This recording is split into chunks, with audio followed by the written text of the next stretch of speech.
Yo,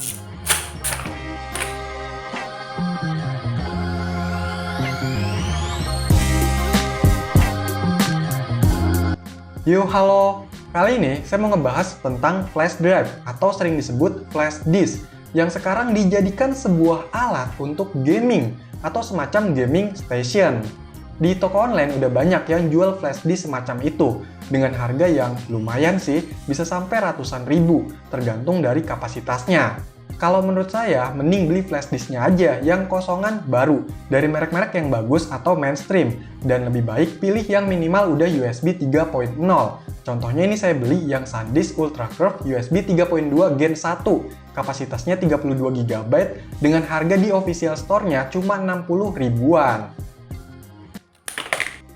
Karena ini masih kosongan, ya kita harus pasang atau setting-setting dulu supaya bisa jadi flash disk gaming.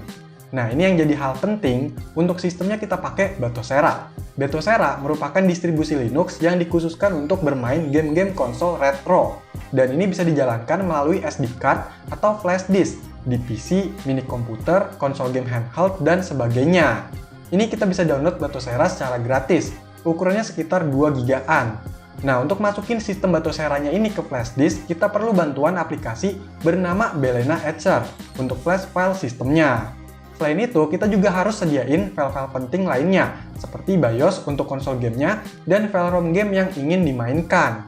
Untuk yang ini, maaf ya, saya nggak bisa bagiin, karena jadinya ilegal.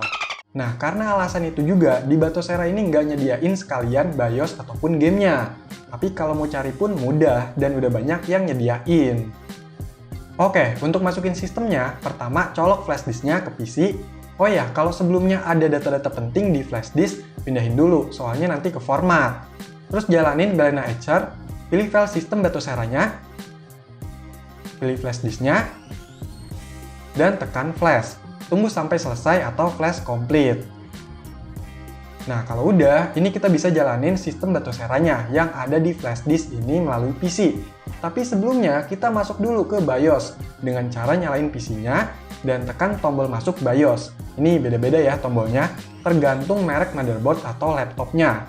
Bisa cari sendiri. Kalau Asus, ini biasanya pakai tombol F2 atau delete. Nah, di sini tampilan BIOS juga beda-beda. Tapi intinya, kita membuat booting ke flash disk, atau yang paling awalnya itu ke flash disk. Setelah itu di-save ya. Kalau benar, nanti akan otomatis booting tuh sistem Batoceranya yang ada di flash disk. Tinggal tungguin aja sampai benar-benar masuk ke halaman utamanya.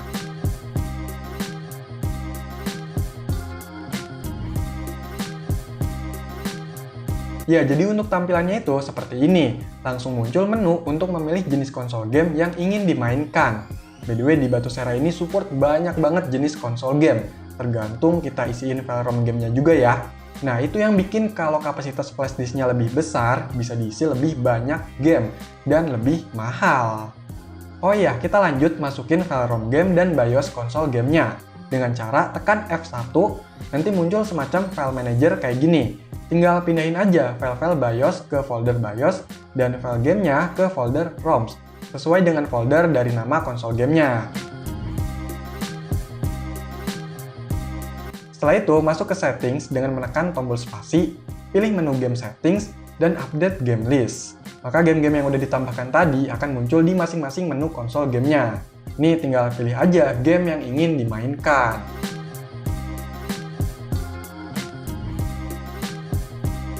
Memang dengan metode seperti ini bakalan lebih ringan dalam menjalankan game, karena didukung oleh sistem berbasis Linux yang udah dikhususkan. Tapi tetap aja ada hal yang mempengaruhi performanya, yaitu spek dari PC-nya juga harus mendukung dengan jenis konsol game yang dimainkan.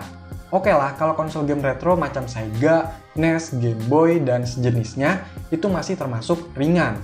Nah, kalau udah ke PSP, PS2, PS3, dan sejenisnya itu butuh performa yang tinggi. Ya sebenarnya ini bisa langsung main pakai keyboard, tapi lebih nyaman dipakein controller atau gamepad. Karena ada beberapa game juga yang butuh pakai gamepad ya. Bebas, mau yang murah kayak gamepad X3 ini bisa, tinggal dikonekin aja. Nah, ini saya mau coba pakai yang baru saya beli, yaitu DualShock 4 yang versi baru original resmi Sony. By the way, yang nanyain DualSense yang pernah saya bahas kemana, jadi yang itu terpaksa saya jual buat modal konten. Dan ini kebeli lagi yang DualShock 4, tapi nggak apa-apa lah. Yang jelas ini lebih murah daripada DualSense, terus ukurannya lebih kecil dan agak ringan juga.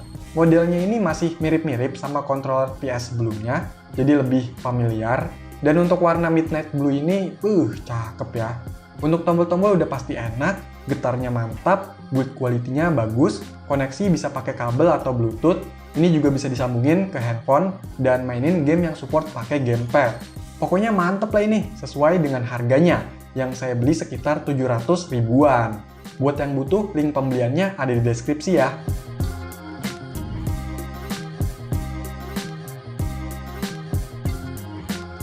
Kalau kalian nonton pas saya bahas beberapa konsol game handheld dari Cina, itu kan saya sempat oprek-oprek juga sistemnya.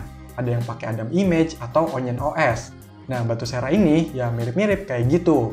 Makanya bisa juga kan Batocera ini dipakai di konsol game handheld model tertentu dari Cina. Karena memang sistemnya itu ringan. Oh iya, untuk tampilannya ini bisa diubah-ubah dengan mendownload temanya secara langsung. Terus bisa juga scrap gambar dari gamenya. Tapi ini harus terhubung dulu ke WiFi ya. Nah, enaknya metode kayak gini itu bersifat portable. Tampilannya itu keren, bisa bikin PC lama jadi gaming station, plug and play, jadi kalau udah di setting-setting, bisa tinggal colok dan mainin di PC yang berbeda, tanpa perlu diinstal-install lagi. Intinya, ini cuma naruh sistem dan file-filenya di flash disk, tapi tetap PC juga ikut bekerja untuk jalanin sistemnya, bukan cuma nampilin. Jadi jangan karena ini sistemnya jalan di flash disk bakalan bisa dimainin di semua PC. Tapi harus lihat juga minimum speknya. Nih contohnya pas saya mainin di laptop yang speknya rendah, itu gamenya jadi nge-lag, bahkan nggak bisa dimainin sama sekali. Makanya itu si penjual biasanya nanyain dulu spek dari PC yang ingin dipakai, biar dia bisa tahu dan masukin game-game yang memang bisa dijalanin di PC seperti itu.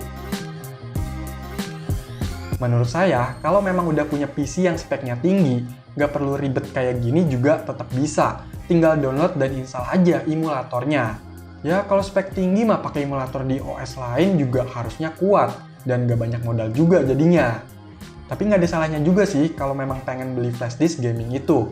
Ya, hitung-hitung selain beli flash disknya, untuk bayar jasa nggak ribet-ribet pasang sistemnya, setting, dan kuota internet buat download data-datanya. Bukan beli gamenya ya. Oke, jadi itulah pembahasan flash disk gaming sistem Batocera. Kalau masih ada pertanyaan atau info tambahan, yuk komentar. Sekian video ini, semoga bermanfaat. Silahkan di like, share, dan subscribe channel ini. Terima kasih.